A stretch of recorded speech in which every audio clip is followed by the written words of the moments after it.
You're listening to the Epic Stories podcast, presented by Earlham College. Here's your hosts, Tanaka and Carlton. Hi everyone, welcome back to the Epic Stories podcast. My name is Tanaka. My name is Carlton. And our guest for today is Giselle.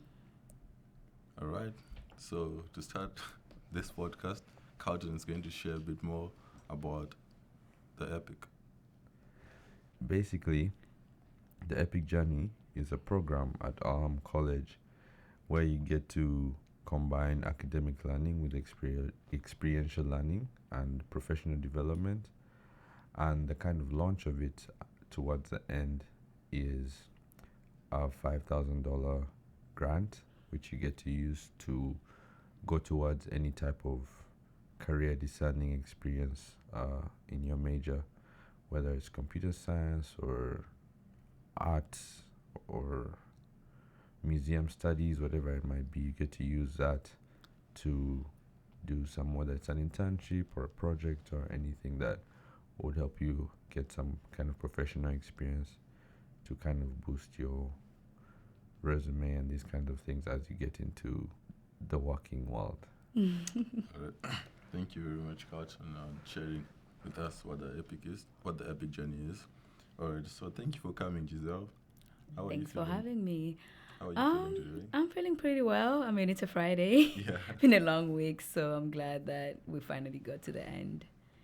So I'm feeling pretty tired, but also kind of looking forward to the weekend. Yeah, from Monday, I'm always looking forward to Friday because it's the best day. It really is. Yeah. Just getting to the end, and It's very, very nice. literally. All right, so can you tell us a little bit of where you're from and what brought you to Earlham? So I'm ethnically from Burundi, but I was raised in Eswatini. So in Eswatini, that's where I attended the UWC, so the United World College. And this is just basically kind of like a network of 18 schools. And I got to attend the one in Eswatini. So the one in Eswatini is the UWCSA. And so that's where I was exposed to just kind of like the diversity and also just kind of like international programs. So programs that you can apply to after the UWC experience. And so I got to the last year of my IBDP, and I was looking at schools, and Earlham came on my radar. And the reason why I chose Earlham was because of, one, its size. It was small enough. I was leaving the continent for the first time, so state schools were not ideal for me. I'm more of a small community kind of person, and I just wanted to come and immediately just immerse myself in the community. And so I reached out to the international student advisor, kind of had a list of questions. I asked her about just how kind of the international student experience here, the resources available. And that's when she told me about also the Epic Journey, which is something unique that I didn't hear from the other schools I was looking at, and kind of just did my own research, asking students that have been here as well about the experience. And I fell in love with Earlham from there. Yeah. Wow. So you've actually hit already. You've told us about why you came to Earlham, what stood out to you, and everything. Yeah. So now that you're here, maybe you can tell us about your major and why you chose it. So I'm a double major in psychology and African and African American studies. I'm also doing a minor in public health. So when I came, I initially only had psychology as the major that I wanted to do. But also coming to America now identifying as Black, but when I came, I was just African. But identifying as Black is kind of an identity of convenience. So I guess I had to adapt that. So coming here, I really wanted to still stay in touch with my kind of identity, especially racial identity. So I had told myself I'll just take a class in the African and African American studies every semester. And by the time I finished my like freshman year, I was like, oh, I looked at the list of like classes I have to take for a major, and I just decided to double major from there. But psychology was already something that I came to Earlham to do, and then now I'm a double major because I just love the classes. And public health minor, I guess over time as I was taking a lot of psych classes and a lot of like African and African American studies, I was finding some like links between the two, especially with like health and mental health, like physical health and mental health in like minority groups. So I kind of like I was like, let me just take a public health minor as well, because in the future I want to go into like clinical health psychology, focusing more on like underserved communities. Well, I really like the concept that she did African and African American studies, Right. and then you also kept your initial plan like psych. Then you also added on like public health. That's Yeah. It's really nice. So what's your year? I'm a senior now. I'm a senior now, graduating in a Very soon. semester. Very, very soon. Yeah, no, time goes by pretty quick. I think this semester is almost done, right? So It really is. pretty much you'll just be graduating in a couple of months. Oh yes, I can't wait. I mean, scary but exciting at the same time. It's kind Yeah. of like a bittersweet moment right now for all the seniors almost. I mean, mostly leaning on the bitter side, especially as an international student with like everything going on. Yeah, but it's still good to like get to the end of at least one stage of your life, and then the next step you'll decide as you get there. Yeah. Kind of like, cross the bridge when you get there. Yeah, I understand that feeling. Was when I was also in my last year of high school. It's like of course you like the place, right? But then at the same time you're also prepared to go to the next phase of your life. Literally. So Yeah, that's like literally me right now. I'm like, it's been 3 years and a bit, but it feels like I was like a freshman not so long ago. So it's like, oh, I've been here long enough to leave, but I also feel like it's been such a very like, enriching experience that I'm like, wow, I can't believe it's actually coming to an end. Like, I've made so many friends. I've, found my place. I've been engaged in so many like extracurricular and so many programs on campus. So I'm like, I can't believe it's actually coming to an end. But also exciting that I get to move on to the next step of my life and get like a master's or like a PhD. Yeah. That's exciting. That's exciting. Yeah. So that you mentioned that you've been involved with like different programs on campus. Yes. So have you been involved with any of the EPIC programs that we have? Yes, actually. I've been involved with the Center for Global Health. So with that, I did the health externship for a semester. I shadowed at Centerstone. I believe it was spring of 2024, if I'm not mistaken. So I did an internship there for a semester. I really liked it. I mean, it's like, I think that year was the first time they integrated like a psychology element to the health externship, because it used to just be like you go to the hospital. It used to be more like medical focused, and then they decided to like add kind of like a psychology component to that. So I just took that opportunity and I went there and I really liked it. And then I've also worked with the Center for Career Education as well. With that, I've worked with them for like the internship that I did over the summer. So I used my EPIC for that. And I've also worked with them for, right now I'm in the process of applying for grad school. So kind of like also getting like funds for like grad school applications. So I've worked with them for that. I've also worked with a bunch of career coaches as well, trying to like, get some guidance in terms of like deciding what EPIC, what I can use for like, with my $5,000 US. So I was deciding what I can use that for.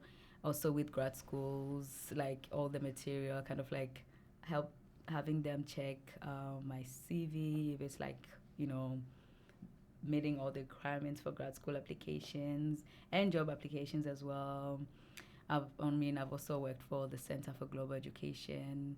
And with that, I didn't do a study abroad, but kind of like just checking in with Sophia and Candice and Roger and just kind of like making sure that I'm adhering to my visa restrictions and all of that, especially with like moving forward, finding out like how the I-20 works after you leave Earlham and all of that. So yeah, I think off the top of my head, those are the centers. That's really Yeah, that but there's probably a lot more. But that's like what I remember from That's a lot It's of a lot, involvement. yeah. So actually, what do you do with your how does I-20 work after you graduate? Okay, so from what I've heard from Roger thus far, so basically what you would have to do after, let's say I apply to like Miami, right? And I get accepted and I accept their offer. So I'll just go to Roger and they will go to Teradata and kind of like just process my I-20 and send it to them. So it's basically like a transfer, yeah. Yeah, so they just transfer it and then my new school now will have my I-20 extended to meet kind of like the duration of my new program now. Oh, yeah. I see. So you said that you actually used your Epic Advantage last summer, right? Yes. Or this past summer? It's this past summer. So what did you do? What did you use that for? I used that to advance my research skill experience. So I used my Epic Advantage money to go to Tulsa, Oklahoma.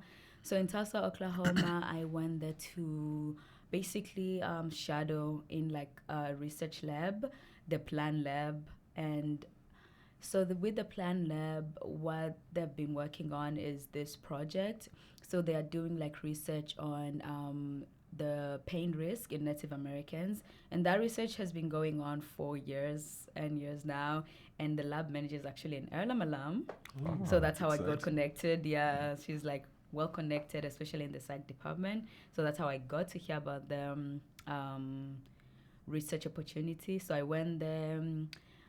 It was like a really good experience. I really liked the work environment. I mean, that was my first time being in a actual lab, like with a lab that's like actually dedicated to like doing research with a particular population. And that was also the first time I got exposed to the Native American population, because my research was mostly with like Black Americans. So I had never been exposed to like the struggles within the Native American population. So that was like a new experience for me, but also a very enriching and exciting one. I really enjoyed it. That's really cool. Yeah. So you mentioned it was about investigating on how the Native Americans tolerate pain, or what was the research question exactly? So basically,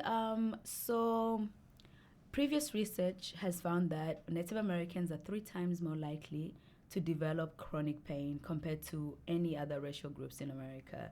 So they wanted to basically investigate the factors that lead to that health disparity.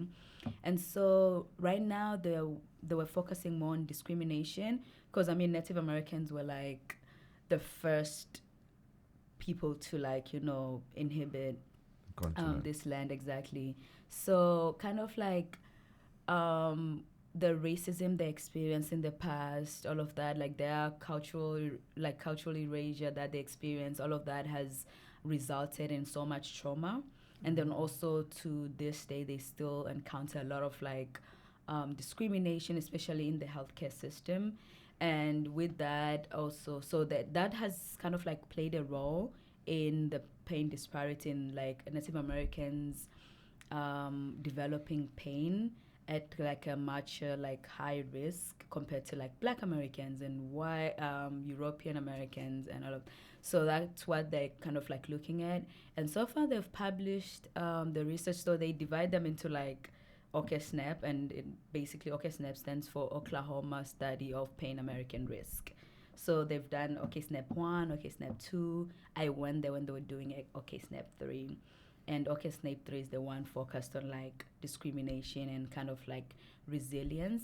So with the resilience part, they're basically looking at factors that will basically act as kind of like protective factors against that pain risk. So if you're like, one of the factors they were looking at was cultural connectedness. So they were looking at like if Native Americans are like more in tune with their culture, does that act as a buffer, kind of like against the pain risk?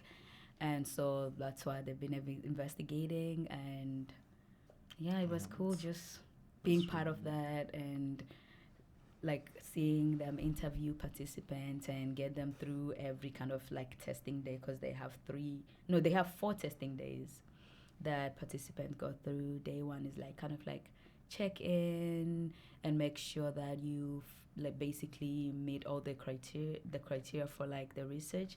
And then day 2 you come in for like the stress day, and basically with that they do a bunch of like stress tests. So they have you do like an mental arithmetic test, as well as like a speech, kind of like an interview speech. And then so as you're doing that, they're like taking your saliva for like cortisol. Cortisol is like a stress hormone. And then also kind of like taking measurements of your breathing rate, your respiration rate, all of that. And then day 3 is kind of like the resting day, where you're just coming to basically recover. And with that, they're also like collecting your saliva and also kind of like keeping record of like your breathing rate and all of that.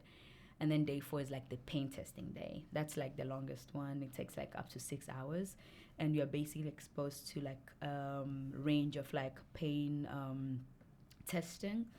And there's like heat pain testing. There's like an electrical pain testing. There's like a cold water one. So it's like a bunch of tests that you go through, and then basically they kind of like use that data, analyze it, and kind of like try to find patterns and connections and disconnections. Wow. Sounds a bit intense. It is intense. So are there some cases where somebody like takes some pain and they collapse or something? No collapse. I mean, it's not like harmful pain. It's just like let's say with the electrical pain, because I also kind of like did that as a participant.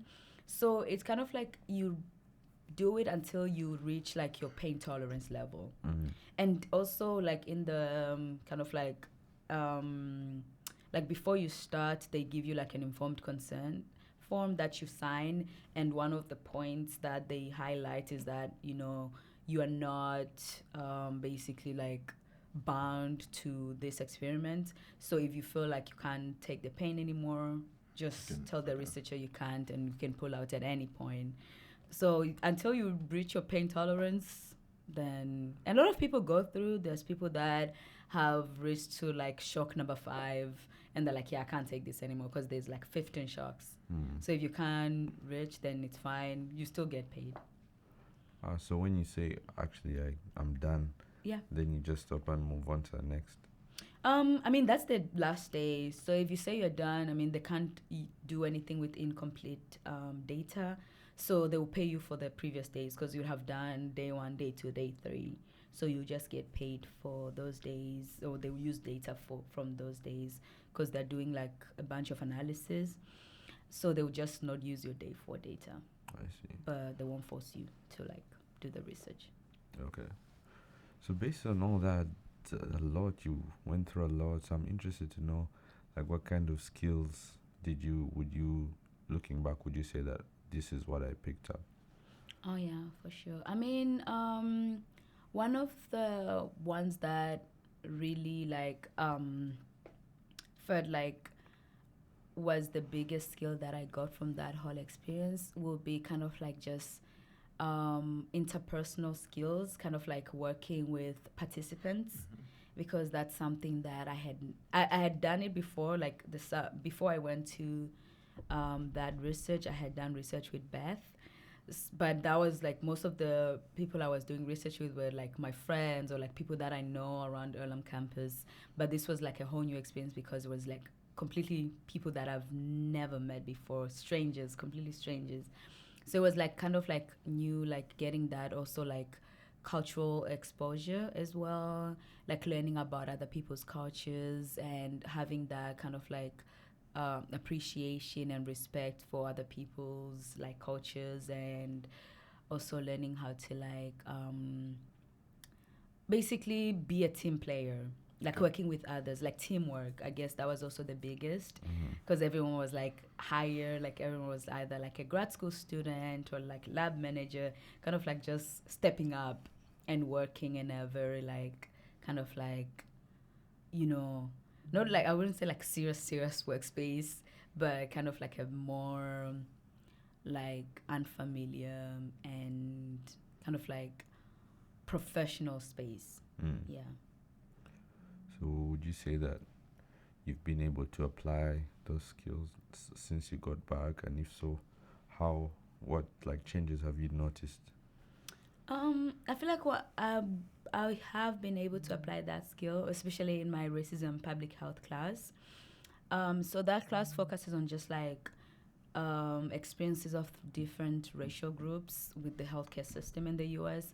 And one of the topics we touched on was Native Americans and kind of like their experience. So I got to use that knowledge from the research experience and just like from the research itself, and kind of like apply it and see how it applies to like the papers that we're reading for class, and kind of like the class discussions and presentations that were being done. So kind of like just having some sort of like input from that experience was something that was actually like very again enriching, and just like I kind of know a bit about this population now. Yeah, I think that's pretty cool. Like you kind of, not to say you have like an advantage and upper hand, but you kind of have a broader perspective on the issue. So exactly. Yeah. That's really exciting. So I'm just thinking, now that you have completed your Epic Advantage and with your double major and also your minor, do you now feel as if you are prepared in pursuing your career or grad school? Well, I think academic wise, yes, I think I'm ready to like take on the next chapter of my life, and that's pursuing a PhD in health clinical psych. And in terms of like, I think I still need to do a bit more research and just kind of like narrow down what specific research I want to do. I kind of like have an idea, because I know I want to work with minority groups if I intend to stay here. But if that's not the case, then if I choose to go back home, that's like the group I want to work with. But if I choose to stay here, then I'll have to narrow it down more to like just African Americans and just work with that population, but more like in a community-based kind of like approach. Yeah. That's really cool how you can fit now your two majors, like your knowledge of African and African American studies, and together with psych, I said. Yeah. It's really So I'm interested to know, when you said like in a community-based way, it kind of reminded me of a movie I watched, but could you explain a bit more what you mean? Okay, so most of the time, with like clinical psychology, it's mostly, I mean, most people will tend to like go the therapy route, where it's like more like one-on-one, more like clinical work. But I want to do more of like the community, like helping, like working with more like a larger group of people, especially like my population target will probably be like population that has experienced historical trauma. So it could be displaced people, so it could be refugees, it could be African Americans that, you know, still have trauma from like enslavement and just like experiencing racism in like from different institutions in America. So kind of like working with those groups. So it could be like a prison system, it could be like community system, just any kind of like community that is like basically working towards some sort of like a collective healing, that like kind of like in a collective healing journey. That's like kind of like my target population. That's pretty cool. Yeah. That's cool. How did you discover that you wanted to work in that space? Like that? I mean, I'm a community kid. I was raised in a community, and I'm like more in the with like the idea of like Ubuntu, which is basically I am because we are. So I feel like healing and just kind of like recovering from trauma takes a community, and I like working more with like a larger group of people than like just like one on one. I guess it's just like from my upbringing, where like I'm more with like collectivism than individualism. So maybe that's why, because I don't think I'll do one on one. Like I don't see myself as like a therapist, for instance. I could do it, but I think I'll prefer more of like a group project than if I was one on one. I see that. I think I can resonate with that as well. I think just going into work and having to just do, I think, one-on-one would be a bit difficult. Exactly. Yeah. That's Yeah. why. I was just gonna say, even for me at this level, right? Like when I'm studying by myself, it's a bit harder. But then if I have group of friends around me and we are like doing something together, it makes it easier. So I can relate to what you're saying. Yeah. It's like we come from a community of like, you know, it's like, you know how they're like, it takes a village to raise a kid. So it's kind of like that spirit where it also takes, like, your wins are everyone's wins. So like if you come, like for us coming here and getting like this kind of like Western education that is very like privileged back home. So it's kind of like you are winning in a way. So you take that back home and basically give back to the community. Yeah, that raised you. That's important as well. Yeah. All right. So, do you feel like there are other things that you have done on campus that have prepared you for your time after here? That's a great question. I mean, being a TA, I've been a TA since my sophomore year, especially TAing in the psychology department. I feel like that has prepared me a lot in terms of like taking the leadership role and kind of like providing help where students need it the most. Because I mean, learning in the classroom and having a teacher like, you know, teach you all the the content, sometimes that, yes, is enough for some students, but for others they need that one-on-one, especially with their peers. So I think that has helped me a lot, kind of like one, just kind of like revise the content over and over. It kind of like stays on top of my head.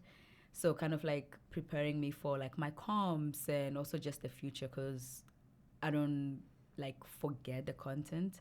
And then also just kind of like helping others and, you know, being basically that person that like people go to be like, hi Giselle, I didn't understand the topic today. Could you please take me through this concept? And I like doing that. Yeah.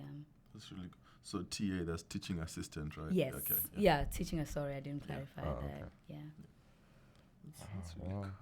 Yeah. So do you have some advice or some tips for those of us who are still in the journey?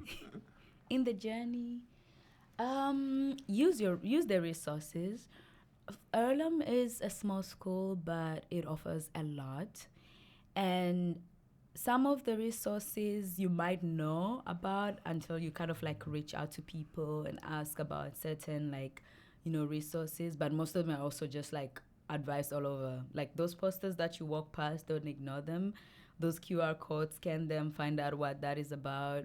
So like basically like, you know, this is offered to you. Just like use it, like the Epic Advantage. Take that money, do a project, go outside of the country, do a study abroad. Basically, don't be scared to get out of your comfort zone, because I know with it being a small school, you tend to just like find yourself like surrounding yourself with just the people from like your, you know, background, people that basically share similar interests and are like, you know, very similar to you. So like get out, maybe you talking to like someone in your class that you've never spoken to, you get to find out about a study abroad in like Italy that you never knew about because you're only focused on the one in South Africa, you know. So just broaden your like kind of like what's the word? Horizons? Yeah, broaden your horizon. Ask professors in terms of like academics, go to those TA hours, office hours, ask for help when you need the help. And yeah, there's always someone to help, always someone to talk to. Yeah, as you heard guys from Giselle, go out and touch some grass. You might find yourself in Tulsa doing a cool research. Yeah. Yes. Literally, that's how I found out about that. See, I went and spoke to Beth. I was just like, hey, I'm stuck. Help me find something. She did her thing. And that's how I got the research. Otherwise, I'd have been stuck on campus for the summer. Wow. So, yeah. So, thank you, Giselle, for coming. Of course. This was another great Epic Stories podcast. Thank you guys for watching. You guys can check us out on YouTube, on Spotify, soon to be everywhere else that you find your podcasts as well. iHeart Radio, maybe not. Maybe. Soon. We'll see. All right. Thank you for having me. Thank you so much, Giselle, for coming. Of course.